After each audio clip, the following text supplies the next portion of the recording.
திமுகவுக்கு முட்டு கொடுக்குறாங்க, திமுகவுக்கு கொத்தடிமையா இருக்கிறாங்க. என்னென்னவோ அவன் வாய்க்கு வந்ததை பேசிட்டு இருக்கிறான். தேவை இருக்கிறது. அதனால் திமுக கூட்டணியில் விடுதலை சிறுத்தைகள் தொடர்கிறது.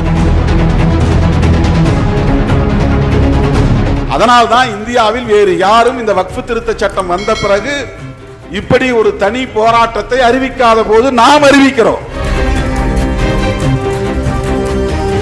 பாரதிய ஜனதாவை எதிர்க்கிற எல்லாரையும் நாம ஒருங்கிணைக்க வேண்டிய தேவை இருக்கு. அவங்க கூட நிற்க வேண்டிய தேவை இருக்கு.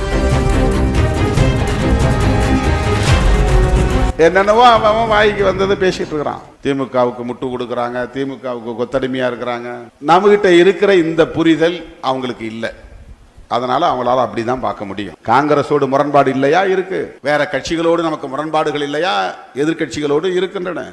ஆனாலும் ஆர்எஸ்எஸ், பிஜேபி என்கிற அந்த அமைப்புகள் அம்பேத்கர் எழுதிய அரசமைப்பு சட்டத்தையே நீர்த்து போக செய்யக்கூடிய சதி வேலைகளை செய்து கொண்டிருக்கிற சூழலில் அம்பேத்கர் எழுதிய அரசமைப்பு சட்டத்தை பாதுகாக்க வேண்டும் என்கிற போது பிஜேபியை எதிர்க்கிற எல்லோரோடும் கைகோர்த்து நிற்க வேண்டிய தேவை இருக்கிறது. அதனால் திமுக கூட்டணியில் விடுதலை சிறுத்தைகள் தொடர்கிறது. அதனால் காங்கிரஸ் இருக்கிற அணியில் தொடர்கிறது. அவ்வளவுதான், சிம்பிள்.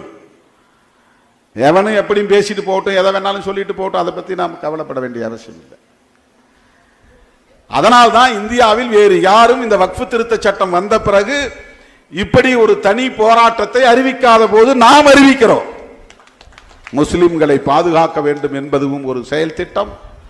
எல்லாவற்றையும் விட அரசமைப்பு சட்டத்தில் உயிர் மூச்சு கோட்பாடாக இருக்கிற மதச்சார்பின்மை